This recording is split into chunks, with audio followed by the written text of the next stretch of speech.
Bonjour à tous, c'est Pierre-Alexandre pour AndroGames.fr. Aujourd'hui, on va faire le test du Sisu i7 Cooper. Donc, la marque, on la connaît déjà. On avait déjà testé le C50 Longbow. Donc, Sisu, c'est une marque qui est toute jeune. C'est-à-dire que là, c'est l'un des premiers modèles qu'ils ont sorti avec le R8 Monster. Donc, on a eu le i7 Cooper et le R8 Monster. Celui-là, c'est le milieu de gamme. Les C50, c'était plus de l'entrée de gamme. Donc on va voir ce qu'il vaut, et donc il a quelques temps maintenant. J'étais quand même moins impressionné que du côté du C50 Longbow, qui lui était vraiment sympa pour son prix. Là, il y a pas mal de choses à redire, mais je pense que ça va s'améliorer avec les prochains modèles. Au niveau du design, on retrouvera vraiment un design typique d'un iPhone. C'est vraiment quelque chose, même d'un Meizu surtout. Là, on a vraiment l'impression d'avoir un Meizu, puisque déjà, au niveau des touches, on se retrouvera déjà avec une touche qui fait typiquement penser à un iPhone. On aura aussi ce cerclage un peu chromé en plastique qui fait clairement penser à un iPhone 3GS. Et le dos, ça fait vraiment Meizu, les M1 Note ou M2 Note, avec cet ensemble un peu arrondi, comme si c'était quasiment une seule pièce. Donc ça, c'est quelque chose qui est vraiment visible, qu'on peut le voir. On a même l'appareil photo qui est arrondi avec un petit flash en dual tone, donc deux couleurs de flash. C'est vraiment quelque chose qui saute carrément aux yeux quand on voit ça. Donc ça en est un 5 pouces aussi, donc quelque chose qui reste plutôt compact. Et on a au niveau des touches rétroéclairées, donc en fait on les voit que si on touche sur la touche Home ou sur le bouton en question. Ces deux petits points qui sont la touche menu et la touche retour. D'ailleurs donc oui, qu'on voit très peu, puisque comme je vous dis, il faut l'utiliser pour que ça s'allume. C'est un peu bizarre, mais pourquoi pas. Donc au niveau du dos d'ailleurs, donc c'est du plastique, tout le téléphone est en plastique, très léger d'ailleurs. Puisqu'il fait... alors, il y a peut-être le grammage ici. Est-ce qu'il dit... Non, c'est pas marqué, mais c'est très léger en tout cas. C'est vraiment assez impressionnant. Donc, il doit faire 130 ou 140 grammes, je pense. Puisqu'il tient vraiment bien dans la main. Mais il y a aussi des petites choses qui font qu'il est très léger déjà, parce que il a une batterie assez légère de 2100 mAh. Forcément, ça joue. Donc... on peut enlever la coque, donc ça veut dire quand même qu'on a droit à une batterie qu'on peut enlever. Donc, un peu à la Samsung, là c'est des petits clips sur les côtés. Alors qu'est-ce qu'on peut voir? Donc une batterie de 2100 mAh, donc ça fait assez léger. Du dual SIM, donc du 4G ainsi que ici du 2G, une micro SD. Et c'est à peu près ce qu'on a. On a le haut-parleur qui est ici. Donc ce qui est bien, c'est qu'on peut enlever la batterie. On peut même voir qu'il y a ici une petite, un petit truc quality check, donc pour vérifier que le téléphone marche bien. C'est à peu près tout ce qu'on peut dire là-dessus. Donc coque interchangeable, batterie amovible, dual SIM, micro SD, c'est complet, c'est plutôt sympa. Qu'est-ce qu'on peut dire ici? Alors ici apparemment il y a aussi donc une petite, c'est quelque chose qui a tendance à se démocratiser. C'est que là on a une petite, une petite étiquette en fait pour la chauffe. Donc c'est une petite étiquette thermique pour mieux répartir et évacuer la chaleur du téléphone, puisqu'il est quand même plutôt bien équipé. Donc on va refermer. Au niveau de ce qu'on peut voir sur le téléphone, donc en bas on a le micro primaire, à gauche nous avons strictement rien, au-dessus on a la prise de jack, donc ici, et ainsi que la prise micro USB. Donc on peut voir un peu comme ça passe pas très bien, comme on peut voir, elle se voit beaucoup. À droite, on a le bouton Power et le bouton Volume qui est plutôt bien placé, un petit peu haut peut-être en termes de design, mais c'est plutôt bien placé, donc ça c'est plutôt pas mal. Ici la petite languette, pareil, qui se voit plutôt pas mal pour enlever la coque. Ici le haut-parleur, on voit, il marque bien ici 4G LTE pour bien rappeler qu'il est 4G. Et c'est à peu près ce qu'on peut dire. Qu'est-ce que je peux dire d'autre? On a ici, hop, donc il faut savoir aussi qu'on a un film de protection qui est posé de base, un film de protection de mauvaise qualité, comme sur le Sisu C50, il aura tendance à vite prendre des marques. Donc ici, on a la caméra avant, ici on a le petit haut-parleur pour le téléphone, et ici le capteur de luminosité. Et donc, on peut voir que le haut-parleur, alors c'est quelque chose qui a tendance à se répandre de plus en plus, mais que je n'aime pas du tout, c'est le fait que le haut-parleur est un peu enfoncé et pas au niveau de la dalle en verre, alors ça a tendance à prendre la poussière, et ça c'est quelque chose que j'aime pas trop, c'est dommage. Au niveau du toucher, alors ce qui est bizarre, c'est que c'est pas lisse du tout comme matière, on a l'impression que ça mélange, c'est un peu soft touch, mais visuellement ça se voit pas du tout, et ça qui est assez étrange en fait, c'est quand on le prend en main, ça fait très bizarre et on sent comme si ça grippait, donc c'est vachement bien pour la prise en main puisque ça aura tendance à gripper. Donc c'est une bonne chose, mais c'est assez surprenant la première fois qu'on l'a en main, du fait qu'il est assez grippant. Donc c'est plutôt bizarre. Qu'est-ce que je peux dire d'autre? Bah pas grand chose d'autre. C'est plutôt sympa. Par contre au niveau des bords, bon, c'est plutôt bien optimisé pour le prix. C'est à moins de 200 €, donc forcément faut pas trop en demander. Par contre il est assez haut. C'est quelque chose qui est assez étonnant. C'est que comme on peut voir déjà, il y a un grand espace ici. Et que même là ça reste quand même assez grand. Il est plus grand que le C50 je crois. Ça lui fait quand même une bonne taille. Là-dessus, c'est vrai que c'est quelque chose qui est assez étonnant aussi, c'est qu'il fait vraiment grand, pourtant il fait pas très large, donc c'est assez étonnant. Mais je pense que c'est dû à la partie processeur, comme c'est un processeur un peu puissant, c'est peut-être pour ça.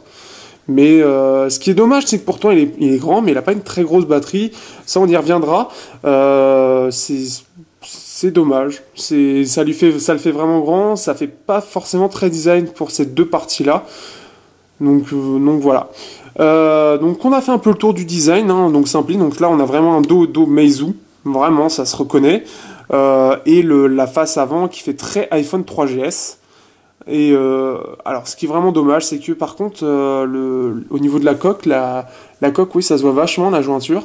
Ça aurait pu être sympa si c'était monobloc je pense. Mais ça se voit vachement, et surtout la partie micro USB, c'est vraiment quand même... Je reviens dessus, j'ai tendance à radoter, mais c'est quand même assez dégueulasse quand on voit comme ça. Ça ressort vachement, autant la prise jack qu'on a l'habitude, mais autant la prise jack, c'est pas quelque chose qu'on a l'habitude de voir dans cette position-là. On peut voir d'ailleurs que l'appareil photo, là, je remarque ça aussi, que l'appareil photo dépasse un peu. Alors c'est pas de beaucoup, mais ça, bon, c'est quelque chose d'habituel. Ça ne dépasse pas énormément, hein, mais ça dépasse un petit peu. Après, donc, comme j'ai dit, donc, d'ailleurs, il est pas trop, il est pas très, est-ce qu'il y a les dimensions? Je vais revenir dessus. Non, il n'y a pas les dimensions non plus. Ouais, non, il n'y a pas les dimensions, c'est dommage. Ça aurait été sympa de voir si il était léger. Normalement, déjà, il n'est pas très gros, il est plutôt fin pour son prix. Oui, donc il est léger. Donc voilà. On a fait un peu le tour, voilà. Il n'y a pas grand chose à dire dessus, si ce n'est que voilà, c'est léger. C'est vraiment son gros point fort là-dessus, c'est que c'est léger. Et voilà, ça fait vraiment penser à un iPhone, un peu trop peut-être. C'est un peu trop suggestif. Au niveau de la surcouche, on se retrouvera avec Android Lollipop 5.0. Donc par contre pas à jour, ce qui est assez étonnant face au 5.1 du C50 qui est plus à jour. Donc pourquoi, je sais pas, mais en tout cas, il est encore sur 5.0, ça tombe plutôt bien. Mais avec 5.1, il y a quand même quelques petites optimisations qui pourraient être intéressantes et qui n'ont pas été encore mis. Donc ça, c'est un petit peu dommage. Mais au-delà de ça, voilà, on profite de Lollipop, donc le dernier. Fait assez étonnant, regardez le fond d'écran. C'est pas un fond d'écran de Lollipop, c'est un fond d'écran, enfin en tout cas, pour moi, c'est un fond d'écran de MIUI. Assez étonnant, ça se marie pas très très bien ensemble, mais bon, ils ont décidé que ouais, ils voulaient mettre ça, mais ça va pas ensemble, hein, ça va pas avec le thème Material Design, ça va pas du tout avec, pourtant c'est joli, mais ça va pas avec, quoi. Sinon, qu'est-ce qu'il y a d'ajouté? Alors, plutôt de manquant, puisque déjà, chose étonnante, c'est que dans l'affichage, nous n'avons pas Miravision, qu'on avait sur le C50, donc qui permet un peu de régler l'écran, et c'est un peu dommage, j'y reviendrai un peu plus tard là-dessus, parce que l'écran n'est malheureusement pas terrible. On a quand même les fonctions, alors que je retrouve, voilà, les gestures Sensing et Smart Wake, qui permettent tous les deux, en fait, de faire des gestures écran éteint. Donc par exemple pour la caméra ici, quelque chose qu'on peut modifier, et bien sûr le double tap comme on connaît. Donc voilà, ça marche. Rien par contre pour l'éteindre, mais voilà, on peut déjà le réveiller comme ça. Donc c'est plutôt sympa. Après on a, comme j'ai dit, les gestures sensing, si je dis pas de bêtises, qui elles permettent d'utiliser donc son téléphone pour prendre musique, changer de musique, aller à la page d'après sur le launcher. Donc on va faire un petit test. Donc comme je suis avec une lampe, bon ça marche bien. Donc voilà. Bon, ça marche pas très très bien, mais en pleine journée, normalement, ça marche mieux. Hein. Mais bon, après, c'est quelque chose que je trouve par contre très très inutile comme action. Mais bon, voilà. Il y a ça.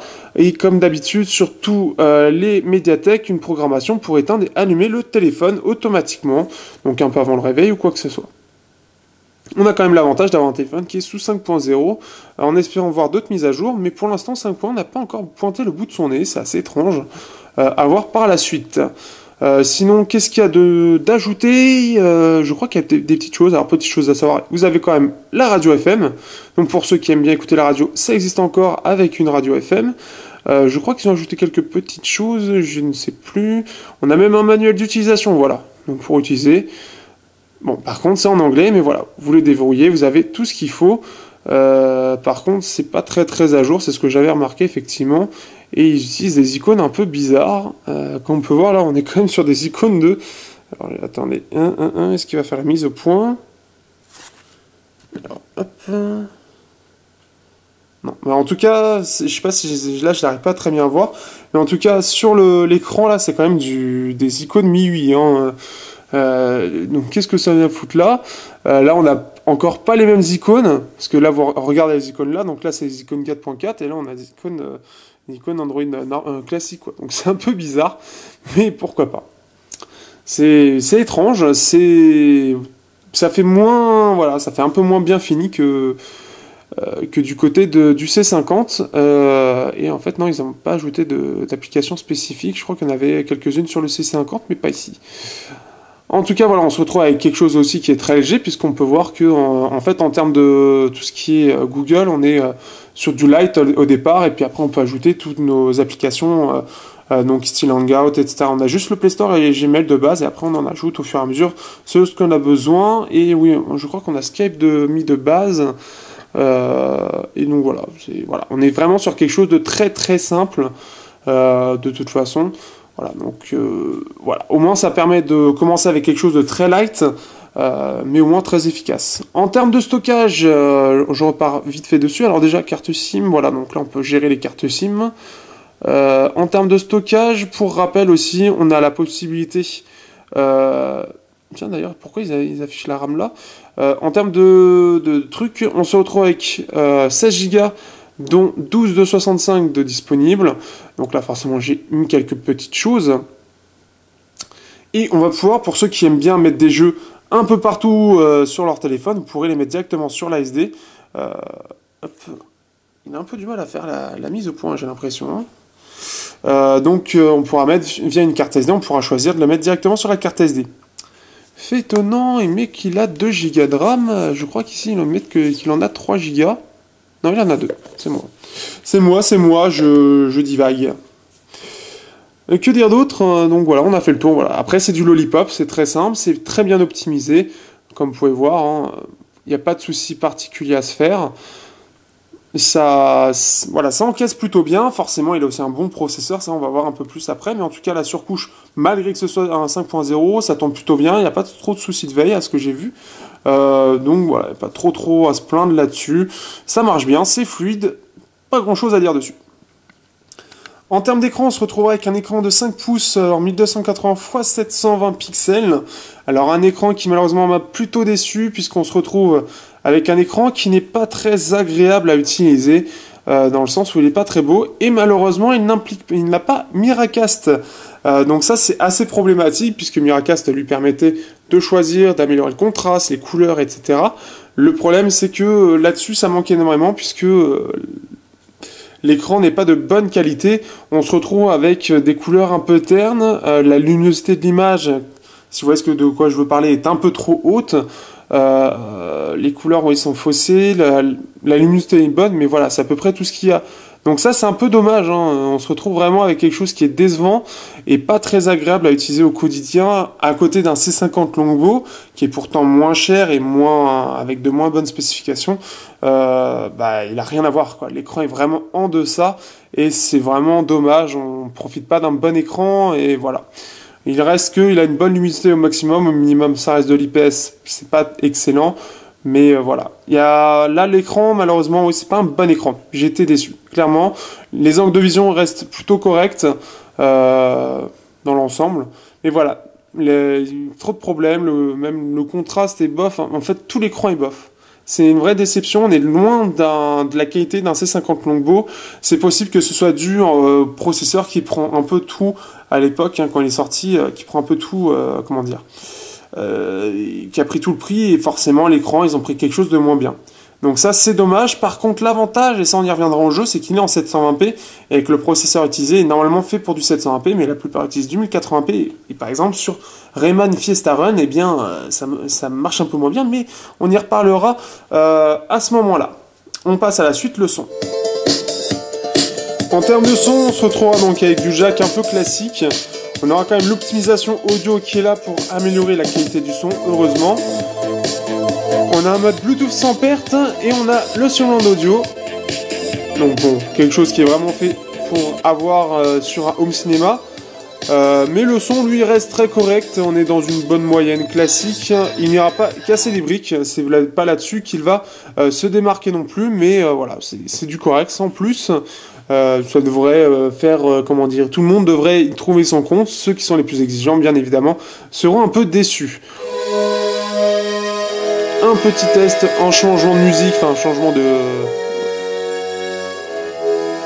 On a quand même une certaine amélioration quand on met l'optimisation audio, donc c'est quand même super agréable.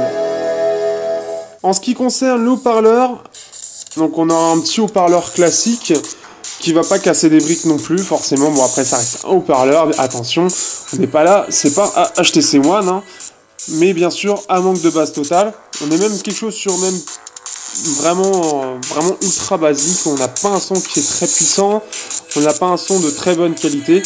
On a vraiment le minimum, là on a carrément les basses qui disparaissent, hein. Elles sont inexistantes. Donc voilà, en plus c'est pas très puissant. Donc là on est vraiment aussi pareil sur un haut-parleur qui fait tout juste son taf. C'est vraiment tout juste, il est vraiment là pour les notifications, on peut regarder limite quelques vidéos, mais c'est pas là-dessus qu'on va prendre son pied à prendre de la musique. Déjà que d'habitude c'est pas vraiment fait pour, mais là c'est vraiment en deçà de ce qu'on peut trouver ailleurs. En termes d'appareil photo, on se retrouve avec un appareil photo de 8 mégapixels qui fait tout juste son taf. Déjà, on peut voir au niveau de la photo, c'est pas vraiment génial. Alors là, je crois que vous voyez un écran bleu, donc bon, ça va pas trop vous parler. Mais en gros, les couleurs sont ternes. Au niveau des détails, on est vraiment loin de ce que peut faire d'autres à peine au même prix. On est vraiment sur du très basique. Ça va être bien limite pour Facebook, mais pas plus, hein. Pour ceux qui veulent être photographes avec ça, bon courage. Donc malheureusement, oui, c'est un appareil photo qui, voilà, ça conviendra à personne. Ceux qui veulent un bon appareil photo, malheureusement, ils seront un peu déçus. Petite chose, il y a une petite possibilité de déclencher la photo, et je remercie mon collègue au boulot qui a participé pour tester cette fonction, de faire en fait comme ça, et ça a déclenché la photo, ça a bien détecté. On peut voir au niveau du selfie, donc là j'ai testé, j'avais encore ma barbe, comme vous pouvez voir, et les selfies, bon c'est correct, il n'y aura pas beaucoup de détails. Si on zoome, on n'a même aucun détail, hein, mais voilà, au moins ça capte plutôt bien la lumière. J'avais fait la même chose, j'avais fait le test comme ça, et ça fait pareil, ça marche plutôt bien. Donc voilà, on est vraiment sur quelque chose qui, ça fait son taf, ça fait déjà mieux, je trouve, pour un appareil avant, attention, hein, que l'appareil photo derrière. On a des couleurs qui sont tout de même plus justes, mais voilà, ça manque de détails. Et on a quand même un angle assez correct. Petite chose, on peut quand même faire aussi des gifs dessus, comme vous pouvez voir, j'ai fait la fonction, donc c'est plutôt sympa. D'ailleurs, au niveau de l'appareil photo, on va faire un petit tour, et donc voilà comment il se comporte. Donc c'est un appareil photo assez basique, hein.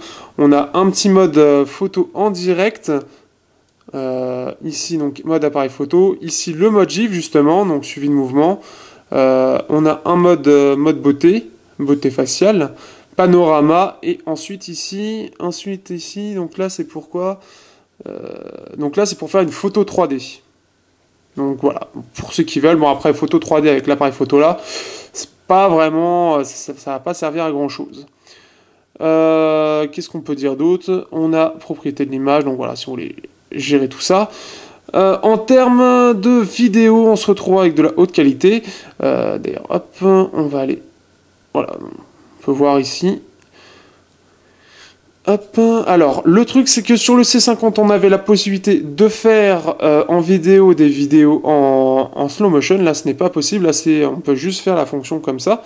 Bon, ça permet de démarquer, mais c'est un peu dommage, on n'a pas cette fonction-là. Hop, j'ai fait la vidéo vite fait, mais je crois qu'il y a une autre vidéo. Voilà, c'est plutôt fluide, hein, quand on peut voir. Ça répond bien. La qualité est correcte. mais voilà, ça casse pas des briques, hein. Donc voilà, c'est un appareil photo, c'est plus là pour dépanner, plus que pour faire de vraies photos correctes, on va dire. Le problème, c'est que l'appareil photo est vraiment à la ramasse sur ce point-là, et c'est pas là-dessus qu'il faudra compter sur cet appareil. En termes d'autonomie, on se retrouvera donc avec un téléphone qui a une très grosse puissance, un écran 720p et une batterie de 2100 mAh, c'est très peu. On se retrouve en fait avec l'autonomie, voire un petit peu moins, d'un Acer Liquid Jade S, qui a à peu près les mêmes composants au final, hein, puisqu'on se retrouve avec les mêmes caractéristiques globalement, et donc ça fait pas beaucoup, hein. Donc ça veut dire qu'on se retrouvera avec environ 3 heures écran allumé avec la 4G et environ 5 heures en Wi-Fi. C'est pas beaucoup et c'est un peu dommage. C'est vraiment la grosse faiblesse de ce téléphone, c'est que l'autonomie est vraiment très mauvaise, puisque forcément il a une toute petite batterie. Au niveau des caractéristiques techniques, on se retrouve avec donc un MT6752 avec Android 64 bits, donc en 5.0, qui nous permet donc d'utiliser le processeur en 64 bits. Le rendu, on a un Mali T760 MP2 à 700 MHz, résolution 1720 x 1280, donc ça on l'avait vu. En termes de RAM, on a 2 Go de RAM, et donc voilà, on voit un petit peu. On peut voir que donc il est il est cadencé à 1,7 GHz, puisqu'il faut savoir qu'il existe des versions à 1,5. Donc ça nous permet d'utiliser à fond le téléphone.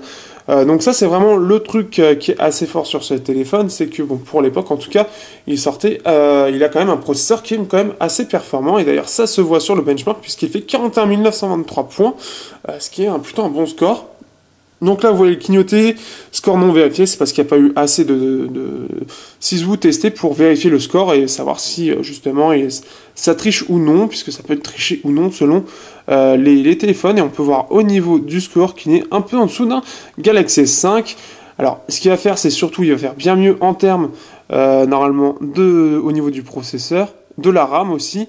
Par contre, en termes de graphisme, il sera un peu inférieur. La 720p aide beaucoup quand même à maîtriser par rapport à ça. Sur Geekbench, on se retrouve avec un score en simple cœur 809 points, donc c'est déjà plutôt pas mal, et en multicœur de 3950 points, ce qui est pas mal du tout.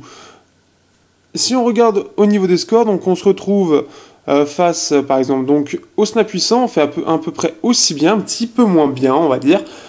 Donc c'est déjà plutôt pas mal, donc ça veut dire que quand même en un seul cœur il équivaut à un Snapdragon 601, et tous les cœurs activés, là il est largement plus performant qu'un Snapdragon 801, donc avec près de 4000 points, qu'on peut retrouver notamment sur 4000 points, on peut retrouver ça sur par exemple le Meizu M1 Note, pardon, ou la plupart bien sûr des téléphones Mediatek avec ce processeur-là, donc MT6752. Donc c'est un excellent score, c'est même mieux qu'un Snapdragon 615 qui lui fait à peu près pareil, 2800 points environ. Donc c'est vraiment très très bien là-dessus, ça permet comme ça au fur et à mesure du temps, quand Android va s'alourdir ainsi que les applications, ça va pouvoir me permettre de tenir un peu plus longtemps, tout en ayant en plus de ça un téléphone qui coûte moins cher, puisque le processeur coûtera moins cher, puisque les prix des cœurs Cortex A53 qui sont à l'intérieur de ce téléphone, donc Cortex A53 c'est l'architecture d'ARM qui est orientée basse consommation, et donc qui est très très performant là-dessus, puisque ça coûte pas très cher, en plus c'est plutôt puissant, ils ont fait une très bonne architecture, et donc en 8 cœurs forcément là comme vous pouvez voir ça fait péter les scores. Au niveau des jeux, le i7 Cooper pourra faire tourner à peu près tous les jeux du store sans problème. En plus, il aura l'avantage d'être en 720p, ce qui fait qu'il pourra encaisser plus de jeux plus facilement.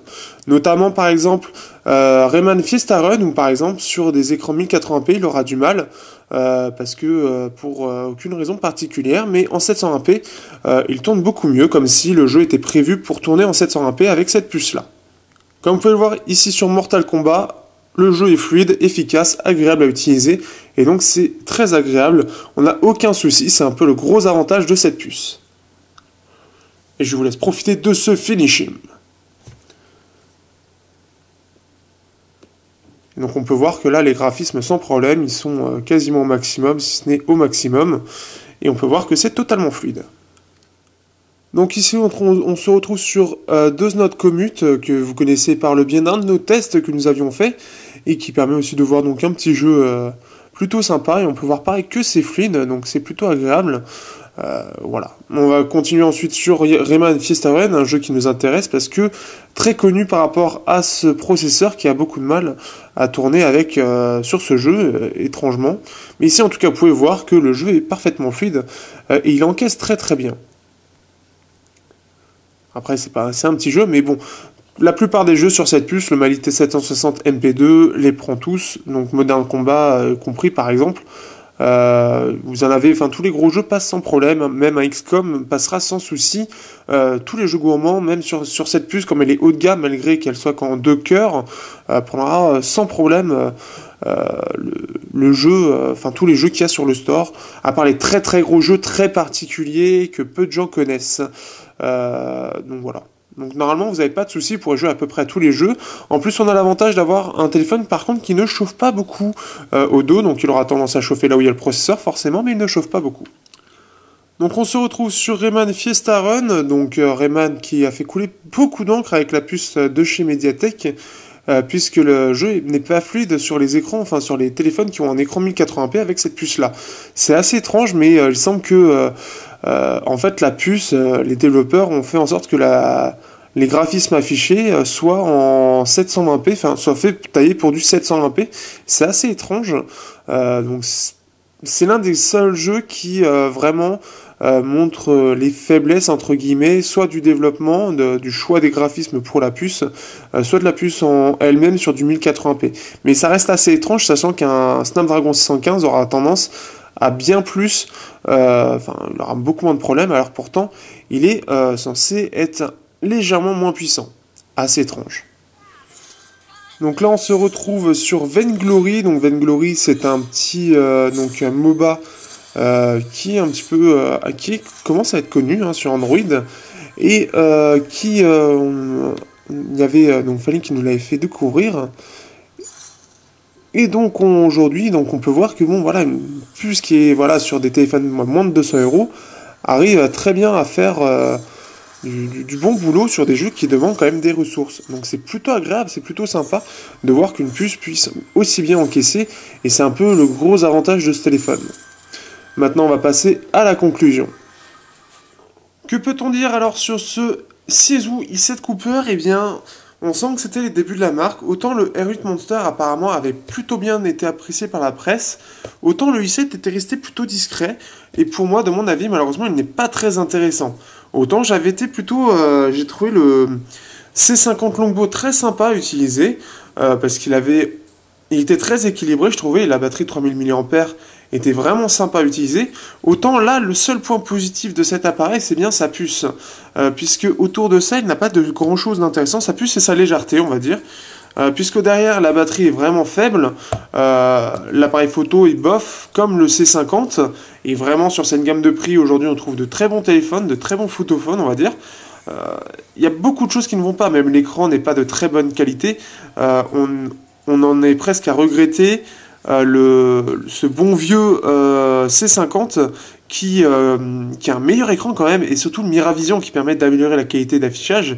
Là on en est très très loin, et ça c'est vraiment dommage. L'ensemble de l'appareil est vraiment décevant je trouve, et ça c'est vraiment dommage, surtout après, comme je l'ai dit, passer à être un C50 qui est vraiment met la barre je trouve plus haut dans l'ensemble que ce téléphone là.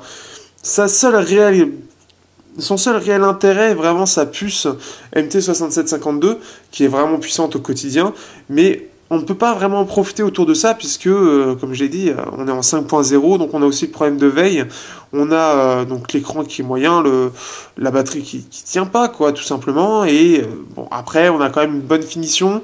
Ça aurait été peut-être mieux de l'unibody, comme je l'avais dit, parce que le fait qu'on voit bien la coque, et puis surtout ici le micro USB qui se voit vraiment trop, ça fait défaut. Donc c'est vraiment là-dessus que, voilà, c'est dommage. Ça aurait pu être mieux, et c'est dommage qu'on puisse pas avoir quelque chose qui aurait pu être plus intéressant. Mais il faut attendre le prochain modèle qui apparemment commence à le pointer le bout de son nez, donc on verra ça bientôt. En tout cas, merci d'avoir suivi le test, et surtout à bientôt pour un prochain test sur AndroGames.fr. Si vous aimez ce que nous faisons, n'hésitez pas à les partager sur les réseaux sociaux, liker nos publications, commenter aussi sur nos vidéos ou nos différents articles, partagez aussi vos impressions, nous serons très heureux de les recevoir. Sur ce, à bientôt pour de prochains tests sur AndroGames.fr.